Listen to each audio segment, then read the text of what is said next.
వారికి కృతజ్ఞతలు. ప్రతి సంవత్సరం నిర్వహిస్తున్నట్లుగానే ఈ సంవత్సరం కూడా నిర్వహించడం జరిగింది.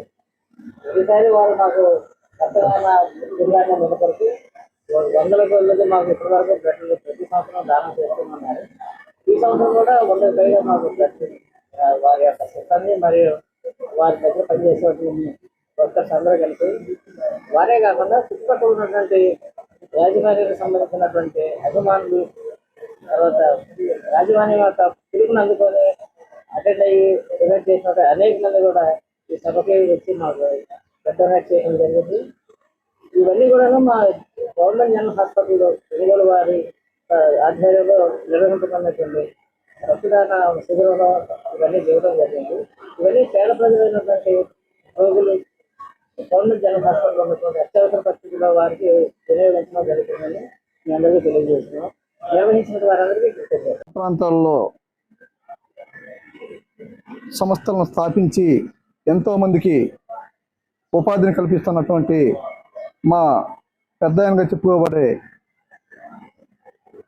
స్వర్గీయ శ్రీ గ్రంథి వెంకటేశ్వరరావు గారి 85వ జయంతిని పురస్కరించుకొని ఈరోజు సింగరేఖలో ఉన్నటువంటి జీవేరు సంస్థలో ఆయనకి ఘన నివాళులు అర్పించడం కాకుండా ఎంతోమంది కార్మికులు స్వచ్ఛందంగా జీవీఆర్ గారి మీద ఉన్నటువంటి అభిమానంతో వారి యొక్క అమూల్యమైన బ్లడ్ని డొనేట్ చేయడానికి స్వచ్ఛందంగా ముందుకొచ్చి వారి యొక్క ఔన్నత్యాన్ని చాటుకోవటమే కాకుండా సుమారు కార్మికులు అయినటువంటి 100 మంది పైబడి కార్మికులు స్వచ్ఛందంగా ముందుకొచ్చి బ్లడ్ ఇవ్వటమే కాకుండా వివిధ ప్రాంతంలో ఉన్నటువంటి చిట్టేడు, సింగరేకొండ ప్రాంతంలో స్వచ్ఛందంగా ముందుకొచ్చి బ్లడ్ ఇవ్వడం జరిగింది.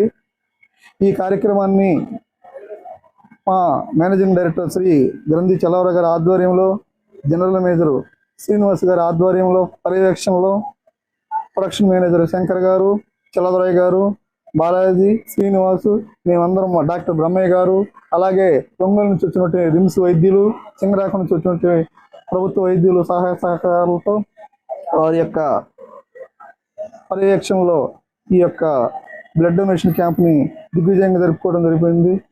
అలాగే మా యొక్క చైర్మన్ గారిని మరొకసారి స్మరించుకోవడానికి అవకాశం ఇచ్చినటువంటి యాజమాన్యానికి ధన్యవాదాలు తెలియజేసుకుంటున్నాం. ఈ కార్యక్రమాల్లో నిర్వహిస్తున్నాం. దురదృష్టవశాత్తు ఒక 3 సంవత్సరాల నుండి వర్ధంతి కార్యక్రమాలు కూడా నిర్వహించడం జరుగుతుంది. కార్మికులకు ఎల్లప్పుడూ అన్ని వసతులు కల్పించి వారికి జీవీఆర్ గారి పేరు మీద గత 15-20 సంవత్సరాల నుండి మేము ఉచితంగా భోజనాలను కూడా ఏర్పాటు చేయడం జరుగుతుంది. అటువంటి సింగరాకొండకి అనువైన ప్రాంతంగా, పైగా ఎక్స్పోర్ట్కి కూడా అనువైన ప్రాంతం ఉండటం వల్ల ఈ ప్రాంతంలో సంస్థను ఏర్పాటు చేయడం జరిగింది.